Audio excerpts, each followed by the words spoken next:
Good morning बच्चों। मैं आपकी हिंदी की टीचर रंजना पांडे बोल रही हूँ, ट्रिनिटी इंटरनेशनल स्कूल से। ठीक है, चलो आज हम पढ़ेंगे पार्ट 2, बल्लू दादा को छुड़ा लिया गया। इस कहानी का मुख्य पात्र बल्लू दादा एक हाथी है। जंगल के जानवर जब काम पर जाते थे तब बल्लू दादा उनके बच्चों का बहुत ख्याल रखता था।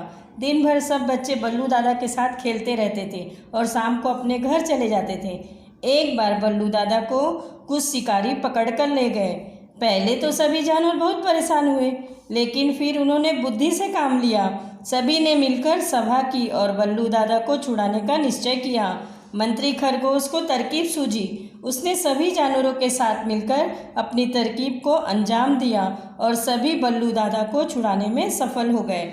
इस कहानी में क्या है बच्चों? बल्लू दादा कौन है? एक हाथी है। वो क्या करते थे? जंगल के सभी जानवरों पर जब जंगल के जानवर काम पे जाते तो बल्लू दादा क्या करते? उनके बच्चों का ख्याल रखते थे, बेबी सिटिंग का काम करते थे।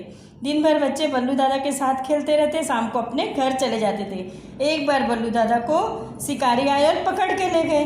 तभी सभी जानवर बहुत परेशान हो गए, लेकिन फिर उन्होंने दिमाग लगाया और सभी ने मिलकर एक क्या किया? मीटिंग किया, सभा की। बल्लू दादा को छुड़ाने का निश्चय किया। मंत्री खरगोश को तरकीब सूझी। उसने सभी जानवरों के साथ मिलकर अपनी तरकीब को अंजाम दिया और फिर बल्लू दादा को छुड़ाने में सफल हो गए। चलो बच्चों, अब हम पढ़ेंगे कहानी। अभी तक आपको क्या है, शॉर्ट में बताया गया कि इस पार्ट में क्या है। अब हम ढंग से कहानी पढ़ेंगे तो हमें समझ में आएगा इस पार्ट में क्या है। ओके। बल्लू दादा पर सभी जानवरों को इतना ज़्यादा भरोसा था कि काम पर जाते समय वे अपने छोटे बच्चों को उनके सुपुर्द कर जाते थे। सुपुर्द कर जाना, उनके पास रख जाते थे। जैसे कि हमारे बच्चों की देखभाल करना, काम करके आएंगे तो हम आपसे अपने बच्चे ले लेंगे। बल्लू दादा पर सभी जानवरों को बहुत ज़्यादा भरोसा था, बहुत विश्वास था। बल्लू दादा को भी बच्चों से बहुत प्यार था। बल्लू दादा भी बच्चों से बहुत प्यार करते थे। उनका घर नदी के किनारे था। उनका घर कहाँ पे था? नदी के किनारे। सारा दिन वे बच्चों को ऐसे ध्यान से रखते जैसे वे खुद उनके ही बच्चे हो। वो बच्चों में ऐसे घुल मिल जाते और बच्चों को इतना प्यार करते थे कि उन्हें को देखकर कोई ऐसा नहीं बोलेगा कि वो दूसरे के बच्चों को संभाल रहे हैं। इस तरह लगता था कि वे बच्चे उनके ही हैं। कभी कभार उधम मचाते, बच्चों को डांटना भी पड़ता तो प्यार से डांटते थे। कभी कभी बच्चे बहुत शोरगुल करते, परेशान करते, बच्चों को डांटना पड़ता था, लेकिन वो भी बहुत प्यार से। कोई बच्चा यदि दूसरे से झगड़ता तो बल्लू दादा फौरन उन्हें प्यार से रहने की सीख देते थे। बच्चे आपस में लड़ते हैं, जब इकट्ठा बहुत सारे बच्चे होते तो आपस में छोटी बातों पे तू मैं करते, लड़ाई करते, तब बल्लू दादा उन्हें प्यार से समझाते थे कि आप लोगों को एक दूसरे के साथ में प्यार से रहना चाहिए। वे बच्चों के साथ बच्चे की तरह ही हो जाते। शाम को नदी के पास जब बच्चों को इकट्ठा कर लेते, फिर अपनी सूंड में पानी भर भर कर उन पर फव्वारे की तरह पानी छोड़ते। बच्चों के साथ बच्चों की तरह खेलते थे, मिक्स होते थे। शाम को बच्चों को पानी भर भर के उनके ऊपर फव्वारे की तरह अपनी सूंड से पानी छोड़ते थे। सब बच्चे खूब हाँ हाँ हू हू करते और मौज मनाते। बच्चे उनके साथ बहुत खुश थे, हंसते और मौज मनाते। वे कहते जाते और बल्लू दादा भी जब तक थक कर चूर न हो जाते उनके साथ खेलते ही रहते। सभी बच्चे उन्हें प्यार से को क्या बोलते थे? बल्लू दादा, बल्लू दादा। और बल्लू दादा भी जब थक जाते थे बच्चों के साथ खेलते खेलते, तब वो बैठते, नहीं तो वो उनके साथ खेलते ही रहते। शाम को जानवर बल्लू दादा को धन्यवाद देकर बच्चों को, सभी जानवर शाम को जब आते तो बल्लू दादा को धन्यवाद देकर अपने बच्चों को ले जाते। अब तो बच्चों का यह हाल हो गया कि जिस दिन किसी के माँ बाप काम पर भी न जाए, उस दिन भी वे बल्लू दादा के पास पहुंच जाते। क्यों ऐसा? क्योंकि बल्लू दादा बच्चों से बहुत प्यार करते थे और उनके साथ बच्चों के साथ खेलते थे। उन्हें डांटते नहीं थे। उन्हें एक दूसरे को यदि गलती भी करे तो बहुत प्यार से समझाते थे। क्या इसमें ये समझ में आया बच्चों आपको? शाम को जानवर बल्लू दादा को धन्यवाद देकर बच्चों को ले जाते, लेकिन बच्चे फिर भी यदि मम्मी पापा काम पे नहीं गए उनके, तो भी वो बल्लू दादा के यहाँ आने के लिए परेशान रहते और वो पहुँच जाते कि नहीं, हमें बल्लू दादा के यहाँ जाना है। जंगल में नदी के किनारे बसा हुआ जानवरों का यह छोटा सा कस्बा बहुत ही सुखी था। जंगल में नदी के किनारे यह जानवरों का एक छोटा सा कस्बा था। बच्चों का एक कस्बा होता है जहाँ पे लोग रहते हैं इकट्ठे, जैसे कि आप बोलते एक झोपड़ा है, एक कस्बा है, एक मोहल्ला है, इसी तरह से उनका एक कस्बा है। जानवरों के इस सूखी कस्बों में पेड़ों पर रहने वाले पक्षी भी सीमित थे। जो पेड़ पे कौवा, कबूतर, जो भी हैं जो पेड़ पे रहते वो भी इसमें सम्मिलित थे। खरगोश को उनकी सूझबूझ के कारण पशु पक्षियों का मंत्री बनाया गया। खरगोश की बुद्धि जरा तेज चलती थी, उनका सुझाव अच्छा होता था, कोई भी अड़चन हो तो वे बहुत अच्छा सुझाव दे, इसलिए उन्हें क्या कहा गया था, पशु पक्षियों का मंत्री बनाया गया था। जब एक शाम जब बल्लू दादा बच्चों को सूंड में पानी भर भर कर नहला रहे थे तो वहाँ कुछ शिकारी आए। एक शाम क्या हुआ, बल्लू दादा बच्चों के साथ खेल रहे थे और पानी भर भर के सूंड से उनके ऊपर डालते और बच्चे खुश होते थे। तभी वहाँ अचानक से एक शिकारी आया। बच्चे तो डर कर इधर उधर दुबक गए मतलब छुप गए, पर वे बल्लू दादा को पकड़ कर ले गए। जब जानवर काम से लौटे तो बच्चों ने बल्लू दादा के बारे में सारी कहानी कह सुनाई। सारे जानवर बहुत उदास हो गए, उन्हें शिकारियों पर क्रोध भी बहुत आया। शाम को जब सभी जानवर काम से लौटे अपने बच्चों को लेने के लिए तो उन्हें पता चला कि बल्लू दादा को शिकारी पकड़ के ले गया। बच्चे तो यहाँ वहाँ छुप गए थे, लेकिन बल्लू दादा तो हाथी थे, वो कहाँ छुपेंगे, वो तो इतने बड़े थे, वो जरूर दिखाई देते। जानवर ने क्या किया, उन्हें पकड़ लिया।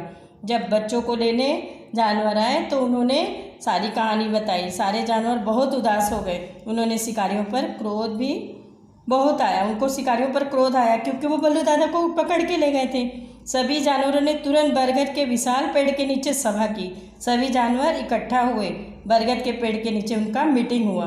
सभी इस बात पर सहमत थे कि बल्लू दादा को किसी भी कीमत पर छुड़ाना है। सभी लोग का एक ही राय था कि बल्लू दादा को हमें कैसे भी करके छुड़ाना है।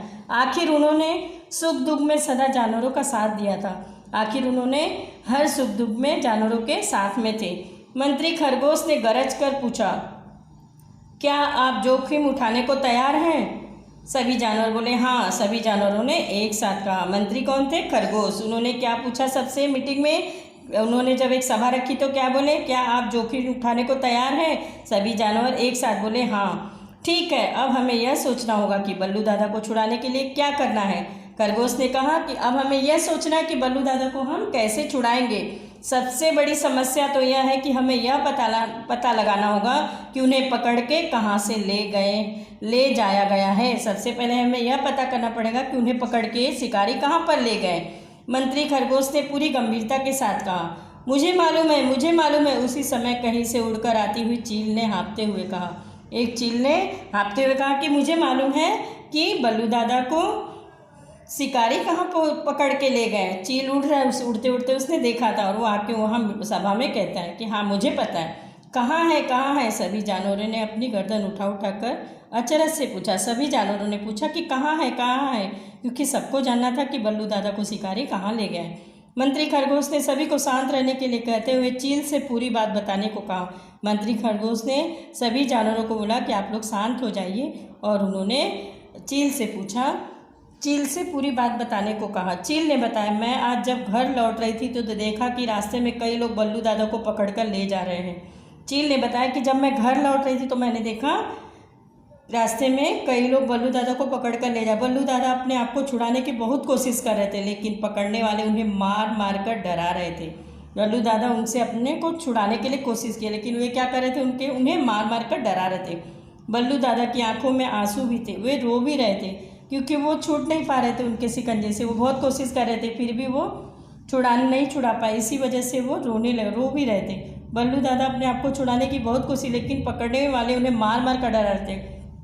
बल्लू दादा की आंखों में आंसू भी थे। मैं समझ गई कि जरूर कुछ गड़बड़ है। बस मैंने आवाज़ लगाकर बल्लू दादा का ध्यान अपनी ओर खींचा।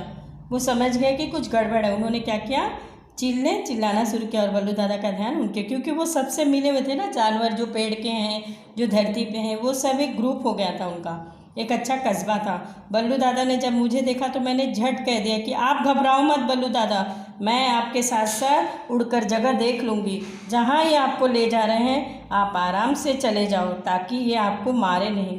चील ने उन्हें क्या समझाया कि बल्लू दादा आपको शिकारी जहाँ भी ले जा रहे हैं आप आराम से चले जाओ, मैं आपका जगह देखूंगा और मैं आपको छुड़ाने आऊँगा। आप ठीक, अगर नहीं जाओगे तो ये आपको मारेंगे, अगर आप प्यार से चले जाओगे तो ये आपको मारेंगे नहीं।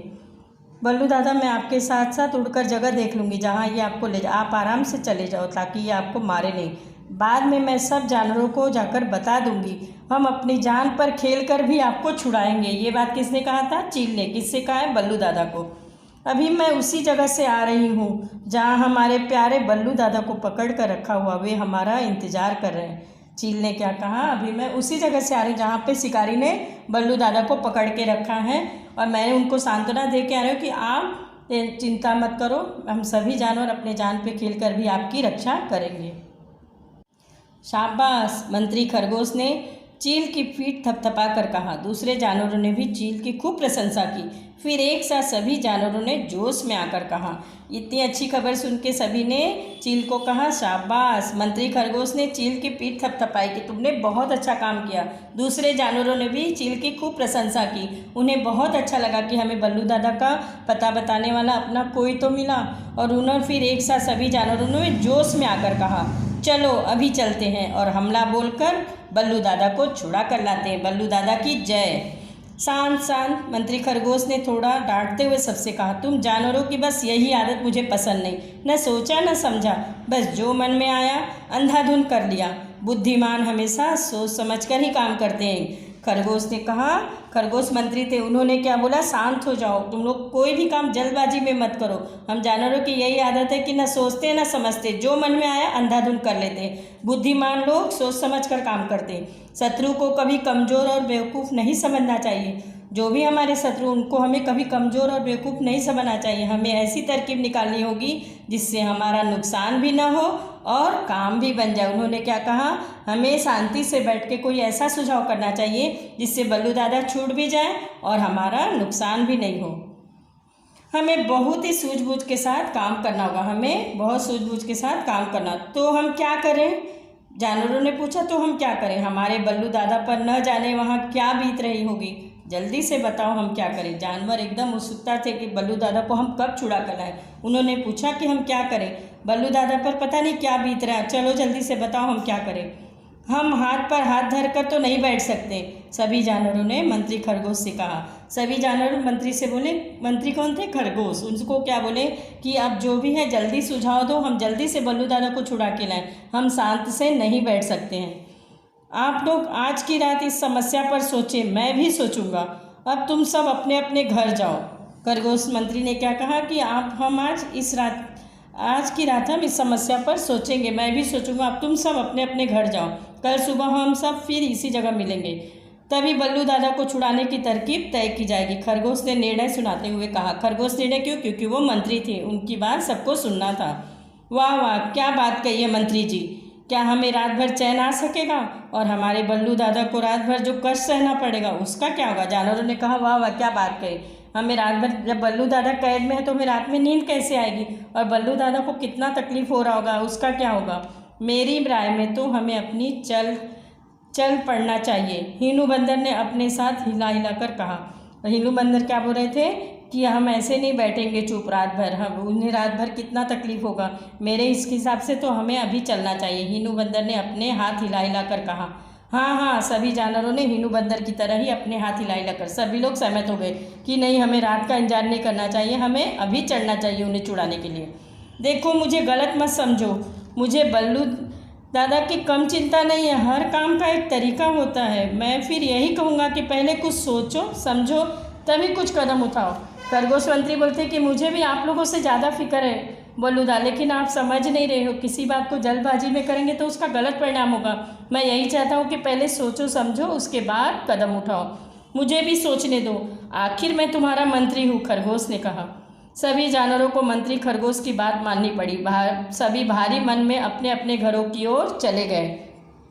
खरगोश ने चील को रोकते हुए कहा, तुम थोड़ी देर के लिए मेरे घर आओ, मुझे तुमसे कुछ ज़रूरी बातें जाननी हैं।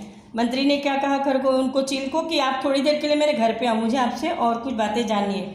घर पहुंचकर मंत्री खरगोश ने चील से पूछा, बल्लू दादा जहाँ कैद है वह जगह कैसी है, दरवाज़ा है वह बंद है, काश बल्लू दादा को उड़ाना, वह जगह कैसी है। बल्लू दादा को बड़ी बड़ी चारदीवारी में बंद किया हुआ है, छत नहीं है, एक जगह बस बड़ा सा दरवाज़ा है, वह बंद है, काश बल्लू दादा को उड़ना आता, ऊंची ऊंची दीवारों को तो वे फान नहीं सकते। चील ने बताया कि बल्लू दादा को जहाँ पे बंद किया गया वो क्या है, वहाँ पे छत नहीं है, एक जगह बस बड़ा सा दरवाज़ा, वो बंद है, काश बल्लू दादा को उड़ना आता। चील सोच रहे अगर उड़ना आता तो वो ऊपर से उड़ के अपने आप को आज़ाद कर लेते। ऊंची ऊंची दीवारों को तो वे फान नहीं सकते क्योंकि वो काफ़ी भारी हैं, ऊंची दीवारों को फान के वो कूद के वो बाहर नहीं आ सकती। चील ने बताया। मंत्री ने कुछ सोचते हुए कहा। फिर पूछा, क्या वहाँ बल्लू दादा अकेले हैं या और भी जानवर हैं? उन्होंने क्या पूछा कि वो वहाँ पे अकेले कैद हैं कि और भी जानवरों को कैद किया गया है? मैंने तो उन्हें अकेले ही देखा था। हाँ, उनके पैरों को मोटे मोटे रस्सों से बांध रखा था। उन्होंने कहा कि नहीं, मैंने तो उन्हें अकेले देखा और उनका क्या हुआ, पैरों को मोटी रस्सी से बांध रखा है। अच्छा ठीक है, अब तुम जाओ, खरगोश ने कहा। मंत्री खरगोश रात भर सोचते रहे। नींद उनकी आंखों में जरा भी नहीं थी। सुबह होते ही वे सबसे पहले बरगद के पेड़ के नीचे पहुंच गए थे। मंत्री खरगोश को बहुत चिंता हुई। उन्हें रात भर नींद नहीं, वो सुबह का इंतजार कर रहे थे कि जल्द सुबह और हम कोई समस्या का हल निकालें। मंत्री खरगोश ने सभी जानवरों पर एक नज़र घुमाई और पूछा, तुमने कुछ सोचा? उन्होंने सभी जानवरों की तरफ देखा और बोला कि तुम लोगों ने कुछ सोचा है? सभी जानवर चुपचाप बैठे रहे। उनके चेहरे से यह लग रहा था कि वे रात भर नहीं सोए हैं, लेकिन यह भी लग रहा था कि उन्हें कुछ सूझा नहीं था। तभी खरगोश ने थोड़ी दृढ़ता के साथ कहा, मुझे एक तरकीब सूझ गई है। खरगोश ने कहा, आप लोगों को कुछ समझ नहीं आ रहा था कि हम कैसे छुड़ाएं। वे रात भर जागे थे, लेकिन इस समस्या से कैसे निकलेंगे उन्हें कुछ भी समझ में नहीं आ रहा था। तभी खरगोश ने थोड़ा हिम्मत करके बोला, मुझे एक तरकीब सूझ गई है। क्या? सभी जानवरों ने अपने मुरझाए चेहरों को उठाकर पूछा।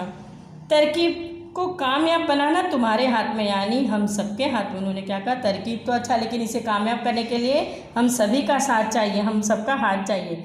जितनी मेहनत और होशियारी से काम करेंगे, उतनी ही जल्दी हमें बल्लू दादा को छुड़ाकर लाने में सफलता मिलेगी। मंत्री खरगोश ने गर्दन हिलाते हुए कहा, अब तरकीब तो बताइए। जानवरों ने उत्सुकता के साथ कहा। मंत्री ने कहा, जितना भी हम दिमाग से और इससे करेंगे, बल्लू दादा को हम होशियारी से छुड़ा सकते हैं। आप तरकीब, सभी जानवर एकदम उत्सुकता से बोले कि आप तरकीब तो बताइए। खरगोश ने सबको तरकीब बता दी और यह भी समझा दिया कि इसका ज़्यादा प्रचार नहीं होना चाहिए, नहीं तो गड़बड़ भी हो सकती है। उन्होंने उनको एक तरकीब बताया और बोला, इसका प्रचार बाहर तक नहीं जाना चाहिए, नहीं तो कुछ गड़बड़ भी हो सकता है।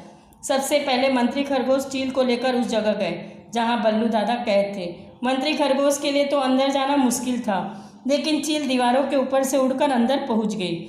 उसने बल्लू दादा के कान में पूरी तरकीब बता दी। तरकीब सुनकर बल्लू दादा का उदास चेहरा खिल उठा।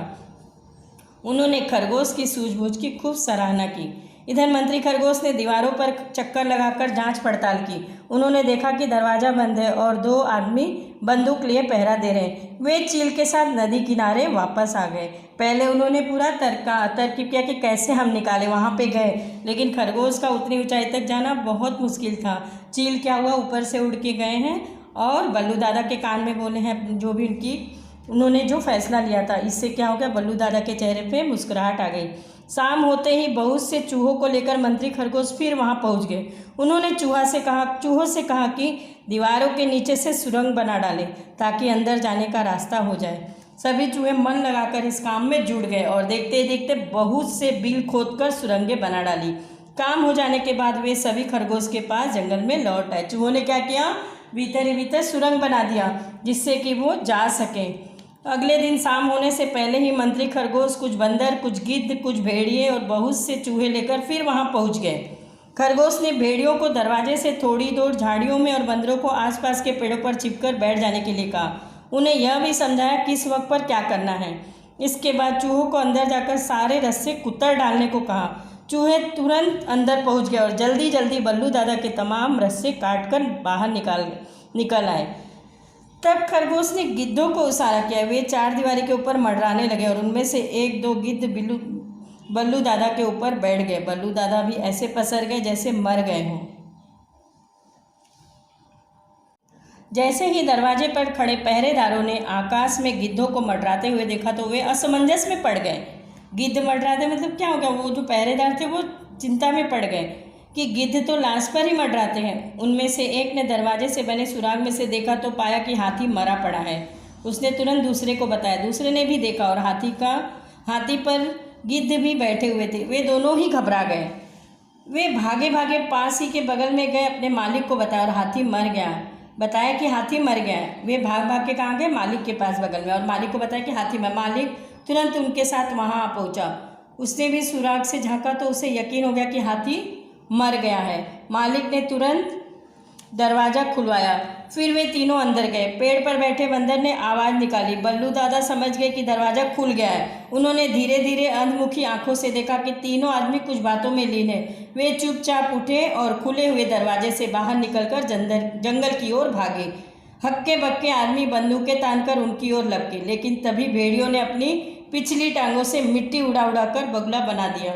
आदमी अपनी आंखें ही मलते रह गए। बंदरों ने मौका देखकर उनकी बंदूकें छीनकर पेड़ों की सबसे ऊंची टहनियों में छिपा दी। मौका देखकर क्या किया? बंदरों ने क्या किया? उनकी बंदूकें टहनियों के पीछे छुपा दी ताकि वो बंदूक से बल्लू दादा को मार न सके। जब मंत्री खरगोश को यह विश्वास हो गया कि अब बल्लू दादा जंगल में पहुंच गए होंगे तो उन्होंने इशारा किया। सभी जानवर होशियारी के साथ अंधेरे में दुबकते दुबकते नदी के किनारे पहुंच गए। बल्लू दादा को फिर से अपने बीच देखकर सभी जानवर बहुत खुश थे। बच्चे उन्हें छोड़ते ही न थे। मंत्री खरगोश की सूझबूझ की भी सबने खूब प्रशंसा की। बाद में खरगोश के कहने पर उसी रात उन्होंने अपना डेरा भी बदल लिया।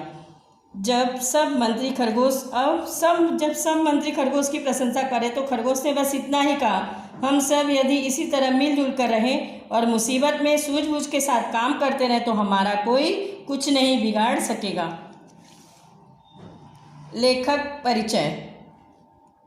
देविक रमेश का जन्म सन 1946 में दिल्ली में हुआ। ये मोतीलाल नेहरू कॉलेज दिल्ली विद्यालय में प्राचार्य। इन्हें हिंदी के अतिरिक्त पंजाबी, संस्कृत तथा अंग्रेजी भाषा का भी ज्ञान है। इन्होंने अनेक बाल कहानियाँ और कविताएं। ये जो लेखक हैं इस पाठ के, उनका नाम है देविक रमेश। इनका जन्म 1946 में दिल्ली में हुआ। वे मोतीलाल नेहरू कॉलेज में दिल्ली विश्वविद्यालय में प्राचार्य थे। प्राचार्य मतलब उनको पढ़ाते थे। उन्हें हिंदी के अतिरिक्त पंजाबी, संस्कृत और अंग्रेजी भाषा का भी ज्ञान था। उन्होंने अनेक बाल कहानियाँ और कविताएं, बाल कहानियाँ बच्चों के लिए जो कहानियाँ, और कविताएं आपको पता, कविताएं लिखी और अनेक कहानियों का कोरियाई भाषा में हिंदी में अनुवाद किया। इनकी कुछ प्रमुख कविताएं: हंसे जानवर हो, छतरी से गपशप, कबूतरों का रेला, धूर्त साधु और किसान। कुछ प्रमुख कहानियाँ: शेर की पीठ पर, ओ पापा, सबसे बड़ा दानी, बल्लू हाथी का बाल घर आदि हैं। इन्हें अनेक पुरस्कारों जैसे हिंदी अकादमी पुरस्कार, सोवियत लैंड नेहरू अवार्ड तथा अन्य कई सम्मानों से सम्मानित किया जा चुका है।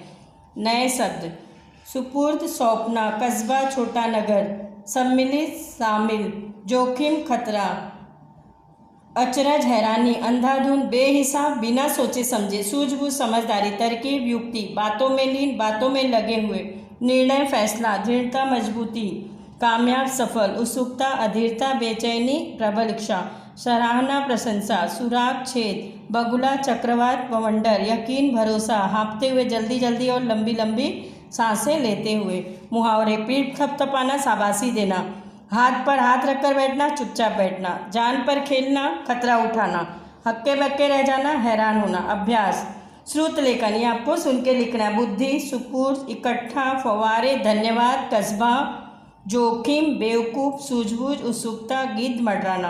पाठ की बात: नीचे दिए प्रश्नों के उत्तर दीजिए। मौखिक: बच्चों, ये प्रश्नों के उत्तर आपको ग्रुप में दिया गया, आप देखकर अपने नोटबुक में लिखिएगा। थैंक यू बच्चों।